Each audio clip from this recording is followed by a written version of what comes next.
안녕하세요. 저는 지방에서 공무원으로 일하고 있는 30대 여성입니다.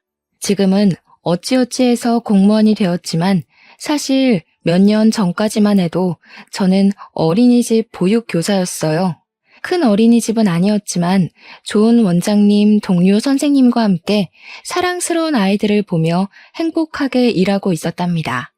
어린이집에 근무하며 너무 좋았지만 출생률이 감소해서인지 새로 입소하는 아이들이 눈에 띄게 줄었어요. 처음에는 정원을 다 채우고도 대기가 있었지만 점점 아이들이 줄더니 정원이 미달하기 시작했고 결국 운영을 할 수 없을 정도로 어려워져 어쩔 수 없이 폐원하게 되었습니다. 그 뒤 저는 새로운 직장을 찾아야만 했어요. 큰 어린이집으로 취업하여 보육교사로 일해볼까 했지만 주변의 어린이집이 하나둘씩 문을 닫는 모습을 보니 보육교사로서 일을 오래 할 수 없겠다는 생각이 들었습니다. 저는 결혼하고 출산하고도 계속 제 일을 하고 싶었거든요. 그래서 무슨 일을 할까 고민을 하던 끝에 사회복지직 공무원이 되기로 했습니다. 이전에 사회복지사 자격증을 취득해서 응시 자격이 되었고 사회복지직 공무원이 일반 공무원보다 경쟁률이 낮았거든요. 무엇보다 공무원은 제가 잘못을 저지르지 않는 이상 어린이집처럼 폐원해서 일을 관두게 되는 경우는 없어서 미래에도 좋을 것 같다는 생각이 들었습니다. 공부하는 과정은 정말 지루하고 힘들었지만 그래도 잠을 줄여가며 최선을 다했고 1년 만에 합격하는 쾌거를 이루었어요. 드디어 공무원이 된 저는 보육교사로 일할 때만큼 재밌지는 않지만 그래도 나름 소소한 행복을 느끼며 나쁘지 않게 일하고 있습니다. 이렇게 저의 직업이 보육교사에서 공무원이 되는 동안 저의 나이는 어느새 30대 중반을 넘겼고 제 주변의 친구들은 제 짝을 찾아 가정을 이루기 시작했어요. 친구들을 부러워하며 저 역시 빨리 결혼해서 아이를 갖고 싶었고 이런 이야기를 제 옆자리에 있는 입사 동기에게 은연중에 많이 했던 것 같습니다. 그러던 어느 날 옆자리 동기가 아직 결혼하지 못한 학교 선배가 있는데 만나보겠냐고 했어요. 꽤 괜찮은 선배인데 대기업에서 일하느라 결혼 시기를 놓쳤다고 하며 좋은 사람 있으면 소개해달라고 했는데 순간 제가 생각이 났대요. 둘이 잘 어울릴 것 같으니 한번 만나보라고 하며 제 연락처를 넘겨주었습니다. 그날 저녁 퇴근길에 모르는 번호로 전화가 와서 받아보니 입사 동기의 학교 선배였어요. 그분의 이름은 김재민이었고 나이는 저보다 2살 많았습니다. 처음으로 하는 통화가 정말 어색할 것 같았지만 생각보다 대화가 잘 통했고 그렇게 계속 연락을 주고받다가 그 주 주말에 처음으로 만나게 되었어요. 재민 씨는 솔직히 제 이상형은 아니었지만 그래도 같이 밥 먹고 대화를 나누다 보니 점점 사람이 좋아 보였습니다.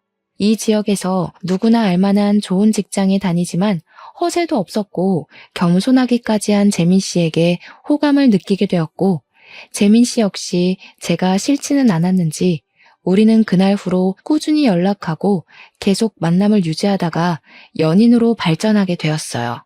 그러면서 가족에 관한 이야기도 자연스럽게 나오게 되었는데 재민 씨는 3살 어린 여동생, 5살 어린 남동생이 있었고 아버지는 어릴 때 사고로 돌아가셨다고 합니다.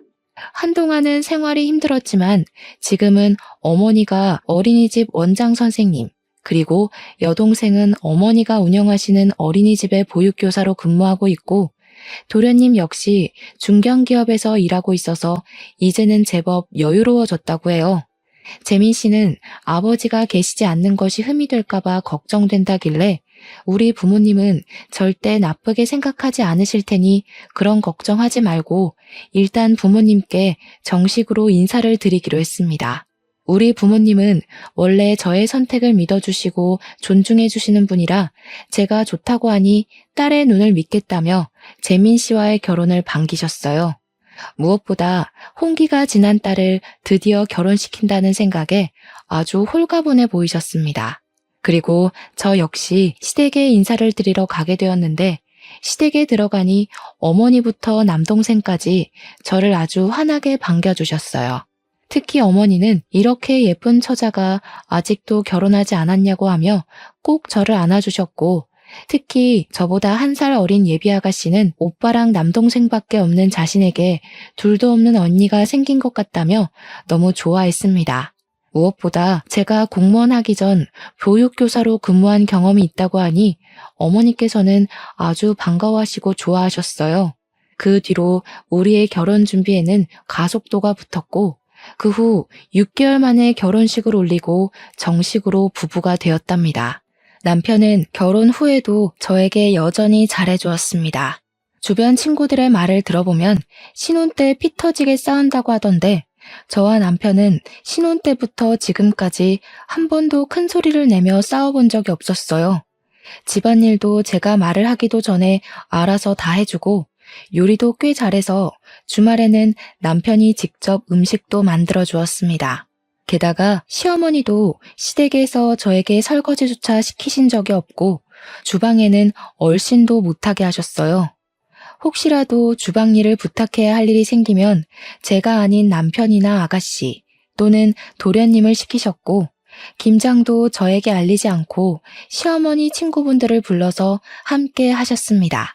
저희 시댁은 차례나 제사도 없어서 명절 때는 거의 외식을 하거나 배달 음식을 시켜 먹었어요. 남편보다 3살 어린 아가씨 역시 저를 친언니처럼 따랐고, 우리는 종종 둘이서만 만나 맛집 탐방도 하고 같이 술도 마시곤 했습니다. 제가 친구들에게 이런 이야기를 하면 세상에 그런 남편과 시댁이 어딨냐며 아주 많이 부러워했고, 저 역시 항상 저를 배려해 주시는 시어머니와 저를 최우선으로 생각하는 남편에게 너무 고마웠어요.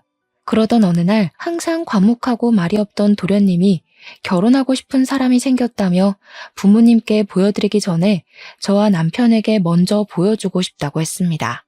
저는 사실 항상 말이 없는 도련님을 보며 여자를 만날 수 있겠나 싶었는데, 결혼하고 싶다고 하니 괜히 제가 다 자랑스럽고 기쁘더라고요.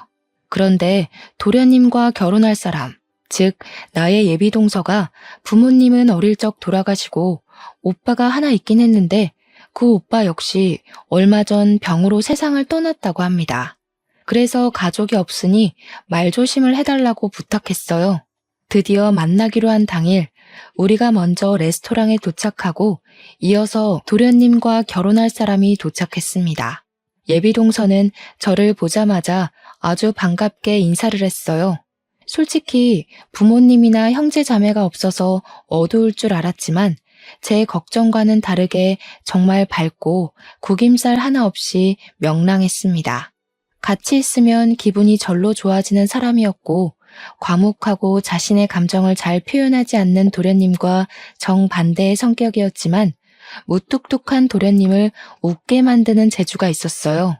대화를 나누다가 예비동서의 직업을 알게 되었는데, 현재 다른 지역에서 보육교사로 근무하고 있다길래 아가씨도 보육교사이고 시어머니는 아가씨가 근무하는 어린이집의 원장 선생님이라고 했습니다. 이 이야기를 하니 예비동서는 표정이 굳었고 걱정하는 듯 했어요. 저는 예비동서에게 우리 시어머니와 아가씨 둘 다 엄청 좋은 분들이고 무엇보다 같은 보육교사이니 아주 좋아하실 것이라고 하며 걱정하지 말라고 했으나 예비동서의 표정은 쉽사리 펴지지 않았습니다. 저도 결혼 전에 시댁과 시누이에 대한 걱정이 컸던 터라 예비동서가 걱정하는 마음이 이해가 갔고, 이런 예비동서를 보니 뭔가 동지가 생긴 듯한 기분이 들었어요. 그래서 이렇게 알게 된 것도 인연이니 앞으로 연락을 종종 주고받자고 하며 서로의 전화번호를 교환했습니다. 그날 저녁, 원래는 시어머니가 집에 오라는 말씀을 하시지 않는데 남편에게 잠깐 집에 좀 와달라고 하셨어요. 무슨 일인가 하고 가보니 오늘 도련님 결혼할 상대를 만났다고 하던데 어떠냐고 물어보시더라고요. 저는 예비동서가 도련님과 너무 잘 어울리고 밝고 좋은 사람이고 보육교사라서 시어머니와 아가씨 역시 예비동서를 엄청 좋아하실 것이라고 말씀드렸습니다. 부모님이 두 분 다 돌아가셨다는 말을 하려고 했으나 이 얘기는 좋은 이야기도 아니고 도련님이 당연히 진작 말을 했다고 생각되어 따로 말씀드리지는 않았어요. 시어머니는 저의 이야기를 들으며 아주 많이 흡족해 하셨습니다. 그리고 다음 주가 되었어요. 주말 저녁 집에서 쉬고 있는데 도련님이 남편에게 전화했습니다.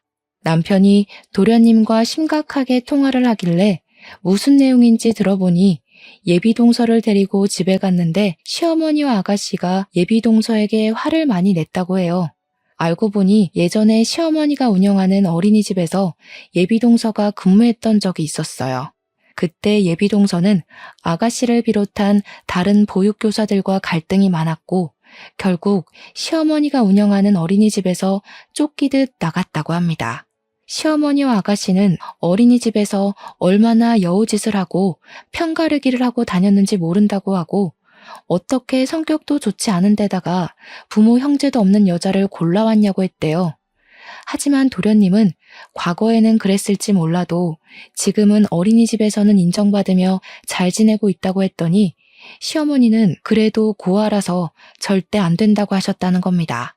그러나 도련님은 예비동서를 너무 사랑했고 결혼하지 않으면 죽을 것 같다고까지 이야기했어요.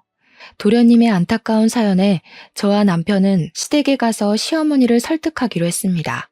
잠깐 보기는 했지만 예비동서가 여우짓을 하고 편가르기를 할 만큼 나쁜 사람처럼 보이지는 않았거든요. 오히려 힘든 집안 형편에서도 정말 밝았고 씩씩해 보였고 도련님과 너무 잘 어울렸어요. 또한 저 역시 어린이집에 처음으로 취업했을 때 다른 보육교사들과 트러블이 많이 있었고 그로 인해 정말 죽을 만큼 힘들어봤기에 지금 시어머니가 생각하시는 예비동서의 모습은 성격상의 문제보다는 사회초년생의 흔한 실수라고 생각했습니다. 저는 시댁에 가자마자 시어머니께 저의 지난 과거를 이야기하며 도련님이 저리 원하시는데 예비동서를 받아주시면 어떠냐고 했어요. 생각보다 시어머니와 아가씨는 완강했고 그리 반대하는 가장 큰 이유 중 하나가 바로 부모가 없다는 이유 때문이었습니다. 부모님이 돌아가신 게 재수 씨의 잘못은 아니잖아. 그리고 그렇게 따지고 들면 우리 집 역시 당당할 것 없지, 안 그래? 뭐가 당당할 게 없어? 우리 집 어디가 어때서? 우리 집도 아버지 안 계시잖아. 나중에 정혜가 결혼한다고 남자 데려왔는데 그 집에서 아버지 계시지 않는다고 반대할 수도 있는 거 아니야?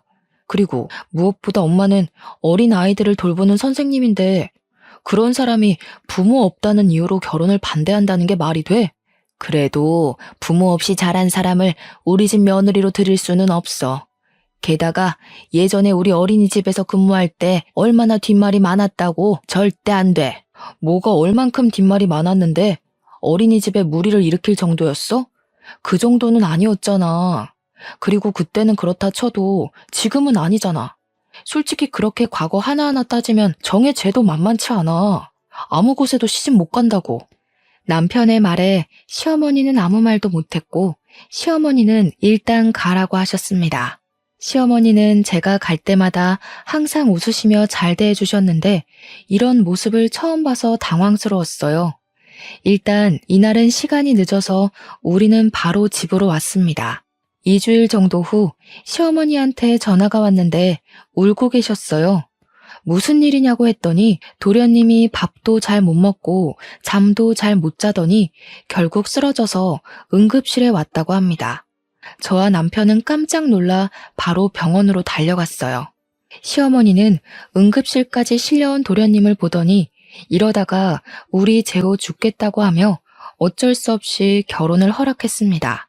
도련님이 몸이 회복되자 바로 결혼 준비를 했어요. 예비동서는 가족이 없어서 상견례도 할 필요 없었고 바로 식장을 예약하고 웨딩 사진을 찍었습니다. 하루는 동사무소에서 근무하고 있는데 예비동서에게 연락이 왔어요. 웨딩 사진을 찍었다며 저에게 사진을 보내줬는데 너무 예쁘고 천사 같았습니다.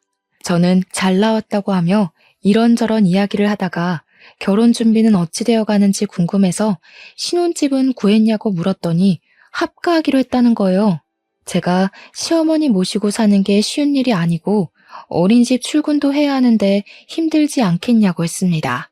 그랬더니 예비동서는 어린이집은 거리가 멀어서 관뒀고 보육교사로 오래 일하면서 어머니들을 많이 상대해봐서 이제 어른들 상대하는 건 그리 어렵지 않다고 했어요. 왜 잘 다니던 어린이집을 관뒀냐고 하니 어머니께서 집에서 살림하기를 바라시기도 했고 예비 동서도 어머니 곁에서 어머니의 인정을 받고 싶어서 스스로 정한 일이라고 했습니다. 저는 예비 동서에게 힘들면 언제든 도울 테니 혼자 끙끙 앓지 말고 반드시 말해달라고 했어요.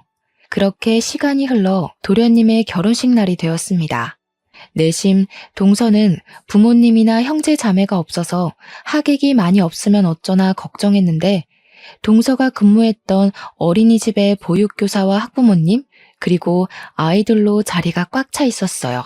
심지어 어린이집 아이들이 동서의 결혼을 축하하며 깜찍한 노래와 율동을 하는데 그 모습을 보니 동서가 그동안 어린이집에서 아이들과 학부모님, 같이 일하는 동료 교사에게 아주 잘해왔다는 것을 알 수 있었습니다. 다들 동서의 결혼을 진심으로 축하했고 그 모습을 본 저와 남편은 사람을 잘못 본 것이 아니라고 확신했어요. 그러나 시어머니와 아가씨는 여전히 동서를 반기지 않는 표정이었습니다. 동서는 그런 시어머니의 눈치를 보느라 잔뜩 긴장한 얼굴이었고 그 모습을 보니 안쓰럽기까지 하더라고요. 이렇게 조마조마한 결혼식이 마치고 동서는 바로 시댁으로 가게 되었습니다. 저는 당연히 신혼여행을 갈 것으로 생각했는데 시어머니와 아가씨가 고아 주제에 무슨 신혼여행이냐며 가지 말라고 했대요. 그렇게 동서는 일생에 한 번뿐인 신혼여행도 가지 못하게 되었습니다. 다음 주 주말, 집에서 남편과 쉬다가 동서가 문득 생각나서 남편에게 시댁에 한번 가보자고 했어요. 시댁에 갔더니 역시 동서는 어머니와 아가씨에게 호된 시집살이를 당하고 있었습니다. 동서는 TV에서나 보던 것처럼 빨간 치마에 연두색 저고리 한복을 입고는 베란다 청소하고 있었어요. 그날은 한겨울로 날씨가 꽤 추웠고 베란다 역시 엄청 추웠습니다. 이렇게 추운 날 동서에게 한복을 입히고 베란다 청소를 시키고는 시어머니와 아가씨는 거실에서 TV를 보고 있었어요. 동서, 지금 뭐 하는 거예요? 베란다도 엄청 추울 텐데. 꼭 이렇게 추운 날 베란다 청소를 해야 해요? 불편한 한복까지 입고요. 너는 대학교도 나오고 부모님도 다 계셔서 결혼 전에 어른들을 모시는 법을 잘 배워왔겠지만 알다시피 쟤는 부모 형제 아무도 없는 고아잖니. 그래서 내가 지금 어른들을 모시는 법을 알려주는 중이란다. 신경 쓰지 마. 그런데 오늘 주말인데 무슨 일이니? 동서가 식구가 됐으니 친분 좀 쌓을까 하고 왔죠. 그런데 도련님은 어디 계세요? 재호는 오늘 먼 친척 결혼식이 있어서 지방에 보냈다. 우리 가족 중에 한 명은 가야 할 것 같은데 너나 재민이는 바쁠 것 같아서 그냥 재호만 보냈어. 그럼 동서도 같이 보내지. 왜 도련님 혼자 보내셨어요? 쟤는 지금 집에서 며느리 교육 중인데 어떻게 보내니? 괜히 결혼식 갔다가 친척들한테 책 잡히면 어쩌려고. 너희들도 왔으니 같이 점심이나 먹어야겠다. 야, 한수진, 너 형님 왔잖아. 얼른 밥 차리지 않고 뭐해? 하여튼 눈치도 없고 행동도 느리고 아유, 내가 쟤 가르치려면 한참 멀었어. 내가 요새 이렇게 답답하게 살고 있단다.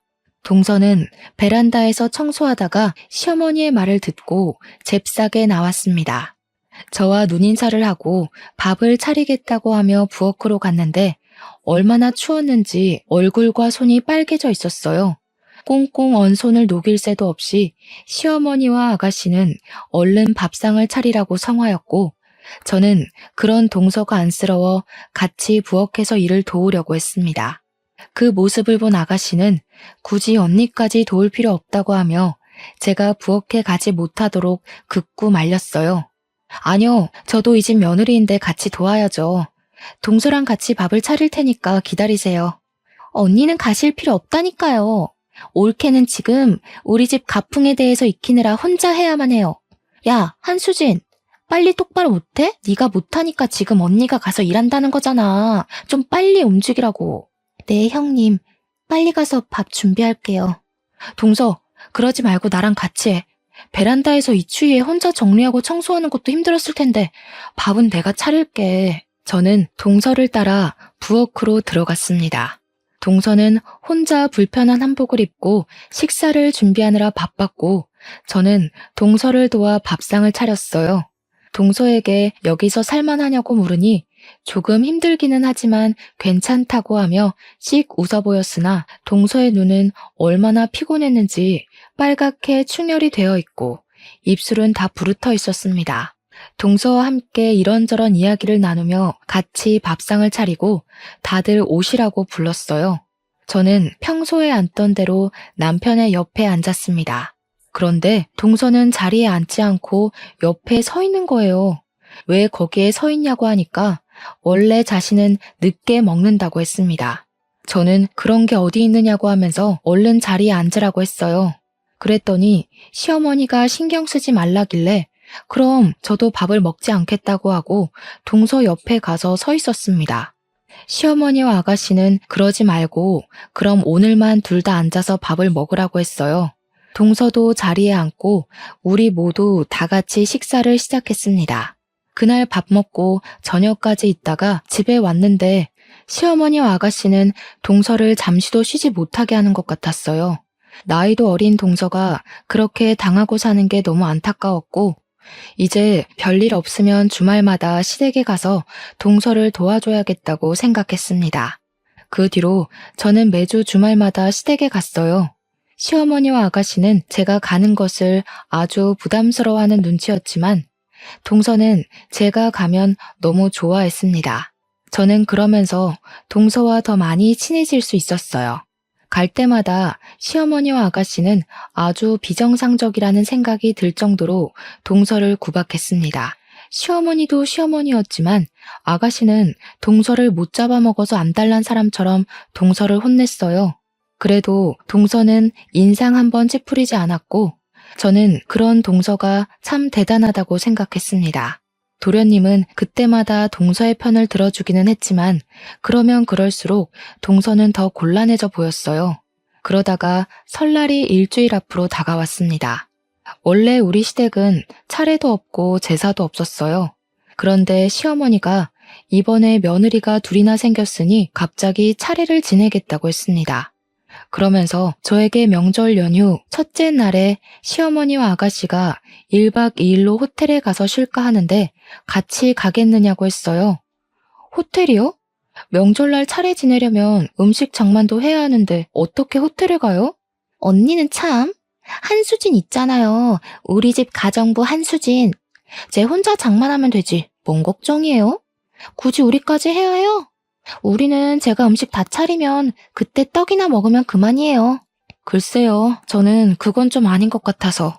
그냥 가족끼리 오붓하게 다녀오세요. 저와 동서는 며느리니까 집에서 음식 장만하고 있을게요. 희주도 같이 가지 그래. 못하러 부모도 없는 고아인 쟤를 그리 챙기고 감싸고 도니 너는? 아유, 우리 첫째 며느리는 진짜 심성도 좋아요. 저는 괜찮아요. 그냥 집에서 같이 음식 장만할 테니 아가씨와 둘이 호텔에 다녀오세요. 명절에 차례를 지낸다고 해놓고서는 며느리에게 모든 일을 다 시킬 생각하는 시어머니와 아가씨의 심보에 정말 기가 막혔습니다.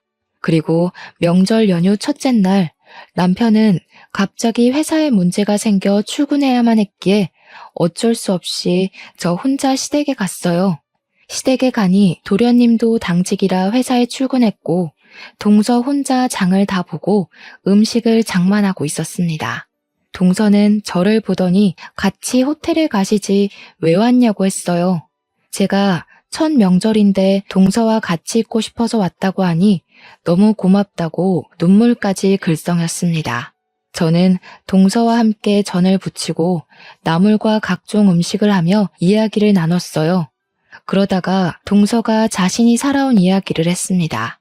동서에게는 어릴 적 아버지가 술병을 들고 매일 소리 지른 기억밖에 없대요. 어머니는 그런 아버지에게 매일같이 맞고 눈이 멍든 채로 식당에 나가서 홀서빙에 설거지 등의 온갖 굳은 일을 다 하셨습니다. 그렇게 집안의 생계는 하나도 책임지지 않고 술만 드시며 돌아다니시던 아버지가 어느 날부터인가 갑자기 집에 오시지 않았는데 나중에 알고 보니 술 드시고 다니시다가 차에 치이셔서 돌아가셨다고 합니다. 아버지가 돌아가시고 나서 한 달 뒤 어머니께서는 이제야 좀 안 맞고 사나 했는데 갑자기 음식을 거의 드시지 못하시고 구토만 하시길래 병원에 가보니 위암 말기였대요. 당시 어머니는 수술할 형편도 되지 않았고 수술해도 완치 가능성이 희박하다고 하여 그냥 진통제만 먹으며 하루하루를 버티셨습니다. 그리고 얼마 뒤에 어머니도 돌아가셨어요. 그때 동서는 고작 초등학교 6학년이었습니다. 동서의 부모님이 다 돌아가시고 동서에게 남은 가족은 이제 오빠밖에 없었어요. 당시 고등학교 3학년이었던 오빠는 다니던 고등학교를 자퇴하고 공사판을 돌아다니며 돈을 모았습니다. 돈을 준다는 곳이 불법적인 곳만 아니면 어디든 다녔고 그렇게 동서의 오빠는 동서의 학비와 생활비를 벌었어요. 그런데 동서가 고등학생 2학년 때 소위 일진이라고 불리는 아이들과 친구가 되었고 그 친구들과 어울리며 동서는 클럽과 술집을 다니기 시작했습니다. 그때 클럽에서 만난 사람이 바로 아가씨였다고 해요. 당시 아가씨는 21살로 흔히들 말하는 클럽 죽순이었고 동서는 아가씨를 만날 때마다 시비를 걸어서 클럽을 갈 때마다 싸웠다고 합니다. 하루는 싸움이 너무 커져서 둘이 경찰서까지 가게 되었는데 그때 아가씨가 동서가 고등학생인 것을 알고 이를 더 키우진 않았지만 그날 이후로 아가씨가 동서에게 돈을 요구하고 폭행도 하는 등 지독하게 괴롭혔다고 해요. 이렇게 동서가 당하고 있음을 알게 된 동서의 친오빠는 아가씨를 찾아가 제발 고등학교만 졸업할 수 있게 더는 건드리지 말아달라고 하며 아가씨 앞에 무릎을 꿇었습니다.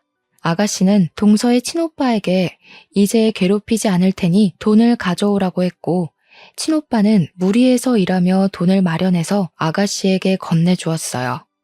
그렇게 돈을 받은 아가씨는 그 뒤로 동서를 더는 찾지 않았다고 합니다. 동서는 자신을 위해 무릎까지 꿇는 오빠를 보고 정신 차리고 더는 클럽에 가지 않았고 무사히 고등학교를 졸업 후 1년 재수해서 대학교까지 가게 되었어요. 처음에는 취업이 잘 된다는 컴퓨터 공학과를 갔으나 취업하고 보니 너무 적성에 잘 맞지 않았다고 합니다. 평소에 아이들을 좋아했던 동서는 회사 다니며 보육교사 자격증을 취득했대요. 그리고 동서가 보육교사 자격증을 받은 날 오빠는 백혈병 진단을 받았고 돈 때문에 병원에서 제대로 치료받지 못해 결국 한 달 정도 후에 세상을 떠났다고 합니다. 이렇게 동서는 모든 가족이 다 떠나고 세상에 혼자 남게 되었어요. 그 뒤로 보육교사로 첫 취업을 하게 되었는데 하필이면 처음으로 간 곳에 예전에 클럽에서 만난 아가씨가 보육교사로 있었고 어린이집의 원장은 아가씨의 어머니, 즉 시어머니였습니다. 동서가 먼저 아가씨를 알아보고 왜 여기 있냐고 물었고 아가씨는 엄마가 어린이집 원장 선생님이라 뒤늦게 전문대학교 유아교육과 가서 이곳에서 일하고 있다고 했어요. 그러면서 아가씨는 자신의 엄마인 원장 선생님한테 아주 좋은 사람이니 꼭 채용하라고 했고 다음 날부터 정식으로 출근했습니다. 동서는 처음에는 아가씨가 있어서 조금 꺼려지기는 했는데 이전과는 달라진 것으로 보였고 여기 아니면 당장 일할 곳도 없어서 근무하기로 했다고 해요. 아이들은 정말 너무 예쁘고 일도 좋았는데 아가씨와 시어머니는 같이 근무하는 보육교사에게 동서의 험담을 하기 시작했고 차츰 다른 보육교사들도 동서를 무시하고 하대했습니다. 어린이집의 모든 굳은 일은 다 동서가 도맡아서 했고 회식 같은 것을 할 때도 동서만 빼놓고 자기들끼리만 갔다고 해요. 다른 보육교사들이 원망스러웠지만 원장 선생님인 시어머니와 그 딸인 아가씨가 동서를 주도적으로 따돌리니 다들 어쩔 수 없었을 것이라고 했습니다. 너무 힘들었던 동서는 결국 1년 만에 그곳은 관두고 다른 곳으로 가려고 했지만 시어머니와 아가씨가 이 지역의 다른 어린이집에도 취업하지 못하게 동서가 고등학교 때부터 일진들과 놀고 술 먹고 다녔다는 소문을 퍼뜨렸어요. 틀린 말은 아니지만 고등학교 졸업 후에는 클럽 근처에는 얼씬도 하지 않았고 무엇보다 아가씨 본인도 클럽에 다녔지만 그 말은 쏙 빼놓았더라고요. 어찌됐든 이 소문 때문인지 동서는 이 동네에서는 어린이집 취업이 되지 않았고 그래서 집에서 조금 먼 다른 지역의 어린이집에 겨우 취업을 했습니다. 첫 번째 어린이집에서 호되게 당해서인지 두 번째 어린이집에서는 아주 무난하고 편하게 일할 수 있었다고 해요. 그곳에서 오랜 시간 동안 부모님들과 원장 선생님, 같이 일하는 보육교사에게 인정받으며 일했다고 합니다. 비록 시어머니가 관두라고 해서 관뒀지만 거기서 일했을 때가 가장 행복했다고 해요. 동서가 살아온 이야기를 들으니 동서를 지독하게 괴롭히는 시어머니와 아가씨가 아주 진절머리가 났고 절대 가만두면 안 되겠다고 생각했습니다. 그리고 다음날 아가씨와 시어머니는 새벽 5시 정도에 집에 들어왔고 아가씨는 집에 오자마자 자고 있던 동서의 뺨을 때렸어요. 오늘 무슨 날인지 몰라? 명절이잖아. 며느리가 첫 명절에 이렇게 늦잠 자는 게 말이 돼? 적어도 새벽 4시에는 일어나서 음식을 차리고 해야 할 것 아니야. 자기는 호텔에서 쉬다 왔으면서 동서에게는 새벽부터 일어나 음식을 차리라는 아가씨의 모습에 화가 나서 제가 뭐라고 하려던 찰나 남편이 제 앞을 가로막았습니다. 야, 김정혜. 너는 호텔에 가서 여태 쉬고 놀고 왔으면서 왜 재수씨한테 난린데? 어제 재수씨 얼마나 고생했는지 알아? 작작 좀 해라. 내가 진짜 저번부터 계속 봤는데 어떻게 사람을 이렇게 무시할 수가 있어? 네가 그러고도 인간이야? 너는 지금 사내 자식이 여자들끼리의 문제에 끼어드니? 너는 가만히 있어. 알지도 못하면서. 엄마도 그러는 거 아니야. 제가 저렇게 정신없이 설치고 다니면 엄마라도 말렸어야지. 엄마는 어른이 돼서 제가 저러는 걸 어떻게 가만히 두고 봐? 진짜 둘 다 너무하네. 그리고 재호 너도 정신 똑바로 차려. 너랑 평생 살 사람은 엄마가 아니라 네 옆에 있는 재수씨야. 알겠어? 재수씨, 너랑 결혼한 후로 하루하루 말라가는 거 안 보이냐? 지쳐가는 거 안 보이냐고. 정신 좀 차리고 살아. 남편은 제가 하고 싶었던 이야기를 속 시원하게 다 해주었고 동서는 남편의 말에 눈물을 흘리기 시작했어요. 어머니가 그동안 저한테는 잘해주셨지만 동서는 고아 출신이라는 이유로 항상 무시하셨죠. 그리고 부당한 시집살이까지 시키시고요. 그거는 얘가 젊은 시절에 클럽에 다녔다고 해서 혹시 결혼하고 나서도 그럴까봐 일부러 엄하게 한 거야.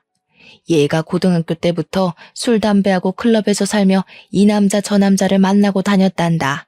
그런 싸구려 창녀 같은 여자를 재호 때문에 며느리로 받기는 했는데 그래도 내 며느리가 된 이상 사람을 만들어야 하지 않겠니? 그래서 너와는 다르게 얘한테는 엄격하게 대했던 거야. 그 이야기 누구한테 들으셨어요? 당연히 아가씨겠죠? 왜냐? 아가씨 역시 클럽 죽순이었으니까요. 그럼 어머니 딸부터 단속시키세요. 괜히 남의 집 귀한 딸 단속시킨다는 이유로 고생시키지 말고요. 그리고 이번 명절 저와 동서는 이런 부당한 대우 받으며 이 집에서 못 지내겠어요.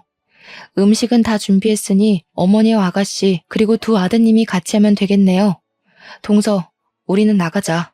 뭐? 그럼 오늘 삼시세끼에 차례상은 누가 차리라고? 저는 이씨, 동서는 한씨인데 왜 우리가 김씨 조상의 차례상을 차립니까? 저희는 김씨 조상의 얼굴도 모르는걸요. 김씨 가문인 아가씨와 남편 도련님이 정성껏 차리시면 되겠네요. 우리는 어제 너무 힘들게 음식해서 좀 쉬어야겠어요. 그럼 수고하세요. 시어머니는 제 뒤에서 말하는 것 보라며 뭐라고 하셨지만 저는 시어머니를 무시하고 동서의 손을 잡고 시댁에서 나갔습니다. 잠시 후 남편과 도련님도 우리를 따라 나오고 시어머니와 아가씨는 가지 말라고 난리가 났어요. 저는 동서와 함께 바로 제 친정집으로 갔고 남편은 도련님과 이야기한다며 우리 집으로 갔습니다. 부모님은 명절 당일 새벽같이 찾아온 저와 동서를 보며 무슨 일이냐고 물었고 저는 그동안 동서가 당한 모든 일을 다 말씀드렸어요. 엄마는 시어머니가 그런 사람인지 몰랐다고 하시며 동서에게 이제 명절날마다 여기가 친정이라 생각하고 같이 오라고 하셨습니다. 이렇게 저와 동서는 친정에서 하룻밤 자고 다음날 우리 집으로 향했어요. 집에 가보니 우리 집에 도련님과 동서의 짐이 있었습니다. 이게 무슨 짐이냐고 했더니 도련님이 분가하기로 했다면서 집 구할 때까지만 같이 살자고 했어요. 우리가 사는 집은 방 3칸짜리였고 마침 방 하나는 비어 있어서 그 방을 내어주며 당분간 저와 남편 그리고 도련님과 동서가 함께 지내기로 했습니다. 그렇게 산 지 6개월 정도 지났어요. 사실 도련님과 동서는 빨리 나가려고 했으나 도련님의 회사와 우리 집이 가깝기도 했고 넷이 같이 있는 시간이 너무 좋아서 나가려는 것을 붙잡았습니다. 6개월이라는 짧지는 않은 시간 동안 우리 넷은 조금 불편하기는 해도 싸우거나 감정이 상할 일은 없었어요. 그러던 어느 날 시어머니에게 연락이 왔습니다. 이번에 아가씨가 결혼할 남자를 데리고 와서 상견례를 할 테니 그때 다 나오라고 하며 상견례 장소와 시간을 알려주었어요. 우리는 굳이 가고 싶지 않았지만 그래도 아가씨가 결혼한다고 하니 어떤 사람과 하는지 궁금해서 상견례장에 가겠다고 했습니다. 아가씨의 상견례 날이 되었어요. 음식점 이름만 들어서 몰랐는데 막상 가보니 꽤 비싸고 좋은 한정식 집이었습니다. 예약된 곳으로 들어가 보니 아가씨와 결혼할 남자 측 가족들이 이미 와 있었는데 아가씨의 시아버지 되실 분이 바로 저의 직장 상사였어요. 이분은 우리 동사무소에서 부자 집안으로 소문나 있고 인성도 꽤 좋으신 분이었습니다. 아가씨의 예비 시아버지는 저를 보더니 우리 이렇게 사돈이 되느냐며 아주 많이 반가워했고 아가씨의 상견례는 화기애애하게 시작되었어요. 한창 이야기를 주고받다가 아가씨의 예비 시아버지가 저에게 아가씨는 집에서 어떠냐고 물어보셨습니다. 아가씨요? 집에서 저한테 아주 잘 대해주세요. 인성도 좋고 말도 재밌게 잘하고 아주 좋은 사람이에요. 그런데 제 동서한테는 참 까칠하더라고요. 왜 그런가 하고 봤더니 동서가 부모님이 계시지 않고 젊었을 때 클럽에 다녔다는 이유로 그리 구박을 해대더라고요. 저는 다행히 부모님 2분 다 살아계시지만 제가 동서처럼 아버지가 계시지 않거나 2분 다 안 계셨다면 아마 저도 같은 취급 당했겠죠? 그리고 아가씨 역시 20대 때 열심히 클럽에 다니셨던데 아가씨는 젊을 때 클럽에 다녀도 되지만 우리 동서는 클럽에 다니면 안 됐었나 봐요. 아, 지금 상견례를 하고 있는데 아가씨가 클럽 다니며 이 남자 저 남자 만났던 이야기는 하면 안 되는 거였나? 젊을 때야 뭐 다 그러죠. 다 이해하시죠? 아, 그리고 우리 아가씨는 정말 어른 공경을 잘해요. 저번 설 때는 동서가 새벽 5시에 잠자고 있었다고 아가씨가 동서의 뺨을 때리더라고요. 며느리가 첫 명절에 늦잠 잤다면서요. 저도 사실 그때 정신없이 자고 있었는데 잠이 확 깨더라고요. 아마 아가씨 결혼하면 시댁에 엄청 잘할 겁니다. 며느리 노릇 톡톡히 할 거예요. 우리 희주 지금 무슨 소리를 하는 거니? 우리 정혜가 뭘 어쨌다고 말이야. 사돈 다 장난인 거 아시죠? 우리 딸은 클럽에 다녀본 적이 없어요. 얼마나 얌전하게만 살아왔는데요. 걱정 하나도 하지 마세요. 제가 우리 정혜를 얼마나 곱게 키웠는데요. 시어머니는 저의 폭탄 발언에 뒤늦게 뒷수습을 하려고 했지만 이미 아가씨의 예비 시부모님들은 표정이 굳어 있었고 상견례장 분위기는 얼음판처럼 싸해졌습니다. 바로 상견례는 마무리되었고 아가씨의 예비 남편 가족들이 나가자마자 시어머니와 아가씨는 제 머리채를 붙잡았어요. 너 미쳤냐? 그래도 공무원이라고 오냐오냐 해줬더니만 이게 아주 하늘 끝까지 기어오르려고 하네. 이게 지금 얼마짜리 판인데 네가 끼어들어? 이러다가 우리 정혜 결혼 못하면 어찌할 거야? 저 집이 어떤 집인 줄이나 알아? 언니는 그냥 조용히 입이나 닥치고 있을 것이지. 왜 눈치 없이 주둥이를 나불거려서 내 앞길을 막아요? 진짜 제정신 아니네. 한수진 전현이랑 어울리더니 이제 정신줄 나버렸어요? 시어머니와 아가씨는 나가자마자 저를 죽일 듯한 눈빛으로 저에게 욕설을 퍼부었습니다. 그때 나갔던 아가씨의 예비 남편과 예비 시부모님이 다시 들어왔어요. 아가씨의 예비 시어머니가 핸드폰을 테이블에 두고 가서 찾으러 온 것이었습니다. 이로 인해 아가씨의 예비 남편은 아가씨가 욕설하고 제 머리채를 붙잡은 모습을 다 보게 되었어요. 너 원래 인성이 있던 사람이었구나. 그동안 내 앞에서 착한 척하느라 정말 힘들었겠네.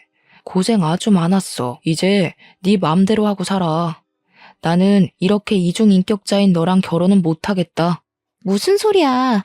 우리 서로 너무 사랑했잖아. 그런 소리 하지 마. 너가 너희 올케 부모님 계시지 않다고 그렇게 무시했다면서? 나 역시 아버지가 계시지 않는 너와 결혼 못하겠어. 결혼식을 하는데 장인 장모가 함께 있어야지. 혼주석에 장모 혼자 앉아 있으면 그림이 웃기지 않겠어? 나는 그런 반쪽짜리 집안이랑 결혼 못하겠다. 아버지, 어머니도 저와 생각이 같으시죠? 아가씨의 예비 시부모님은 아가씨의 얼굴을 보며 혀를 끌끌 차시며 나가셨고, 그렇게 아가씨는 파혼하게 되었습니다. 그 뒤로 아가씨는 저 때문에 파혼하게 됐다며 저를 때리고 제 머리채를 잡아 흔들었고, 결국 직원의 제지로 식당에서 쫓겨났어요. 저와 남편 그리고 동선의 부부 역시 식당에서 나와 우리 집으로 가서 넷이 세상에서 가장 통쾌하고 시원한 맥주를 마셨습니다. 그리고 그날 이후 저와 동선은 물론이고 남편과 도련님도 시어머니 아가씨와 연락을 끊고 살았어요. 그 뒤로 동선의 부부는 이제 더는 얹혀 살 수 없다며 우리 집 근처로 이사했고 우리는 여전히 서로의 집으로 오가며 허물없이 지내고 있습니다. 그리고 시어머니와 아가씨는 상견례 날 식당에서 제 머리채를 잡은 동영상이 지역 맘카페에 퍼지면서 모든 신상이 털렸고 현재 시어머니가 운영하는 어린이집 엄마들 사이에도 소문이 나서 이런 선생 밑에서 아이들이 무엇을 배우겠냐며 다들 퇴소했어요. 아이들이 없으니 더는 운영이 되지 않았고 시어머니의 어린이집은 폐원하게 되었다고 합니다. 당장 밥줄이 끊겨서 힘들어진 시어머니와 아가씨는 결국 집을 팔고 아직 집을 구하지 못해 모텔에서 지내고 있다고 해요. 그리고 동서는 다시 보육교사로 취업해서 동서가 사랑하는 아이들을 보며 아주 행복하게 일하고 있어요. 물론 다른 보육교사들과 언니 동생하며 아주 잘 지내고 있답니다. 지금까지 힘들게 살았지만 주변 사람들에게 싹싹하고 밝게 지내는 동서를 통해 저는 많은 것들을 보고 배워요. 저보다 나이는 어리지만 배울 것이 많아 인생 선배 같은 동서를 만나서 너무 요새는 행복하답니다. 이제는 동서가 지난 아픈 과거는 다 잊어버리고 자신의 꿈 펼치며 행복하게 살았으면 좋겠네요. 저의 이야기는 여기까지입니다. 지금까지 들어주셔서 감사합니다. 모두 편안한 하루 되세요.